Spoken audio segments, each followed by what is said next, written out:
You know, that old song, Friendship, Friendship, Just a Perfect Blendship. I've got two guests today who are friends. One of those friends, Kim Gatlin, told me about her friend, Melanie Ross Mills, who wrote this book called The Friendship Bond. Bond. Yes. Is it an A or an, oh, it's an O. It's a sideways O. All right, The Friendship Bond. You all have been friends. You wrote a book, very controversial title, called Good Christian Bitches. I did. And it was about your going through a divorce and rumors and pain and gossip that happened to you that was very hurtful.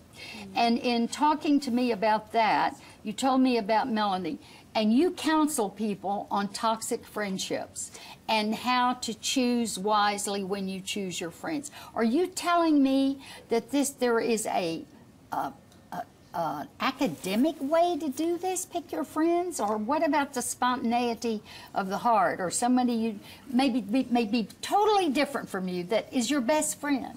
I am telling you that there needs to be some level of discernment when we are choosing to give our hearts to someone. In this respect, it's friends. How do you mean? How would you know what they're like unless you've spent years with them to really discover who they were like? Because at first glance, we're all pretty nice people. That is a very good question, and I was telling Kim the other day that while we're dating, we're pretty choosy, hopefully, about who we date, who we pick. We pay attention, we see who they're friends with. Yeah, and we're on our best what behavior. Their lifestyle is like, but we don't do that with friends. Girlfriends, oh, she dresses so cute, so I'm going to go ahead and we're going to be best friends immediately. And we don't know that maybe that girl hasn't matured enough to handle our hearts with care. Maybe she's not going to have our best interest in mind, but we're just diving in face first.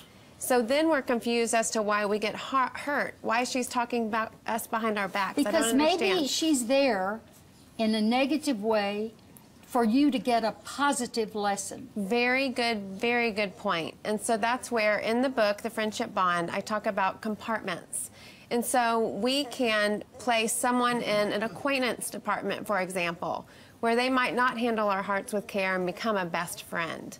It doesn't mean you're not friends with them. But I was also telling Kim on the way over here, I'm learning about knowing the why. Just understanding the why we are choosing who we're choosing. That doesn't mean we have all the answers. But I might have a fun friend that loves to have a blast, loves to go out, but I am in a pit, and so I'm confused as to why she can't come into the pit with me.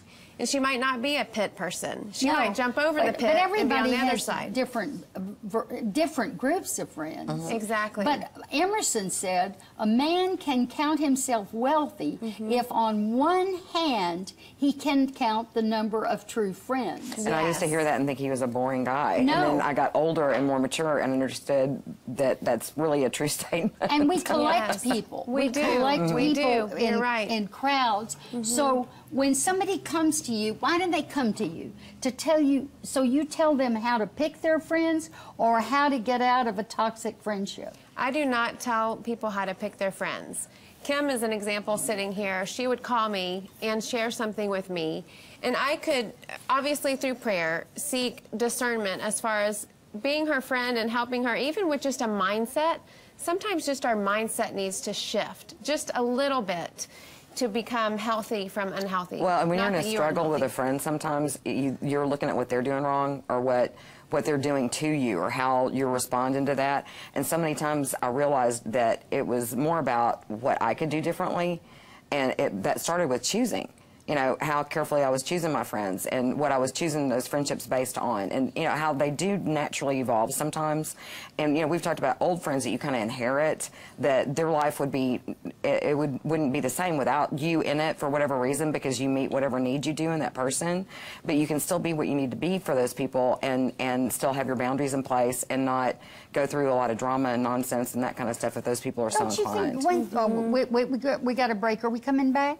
We'll be back. We've got much more of these two right after this break, because I got to figure this out. Be sure to weigh in with your thoughts by going to our Facebook or Twitter pages. We'll be right back.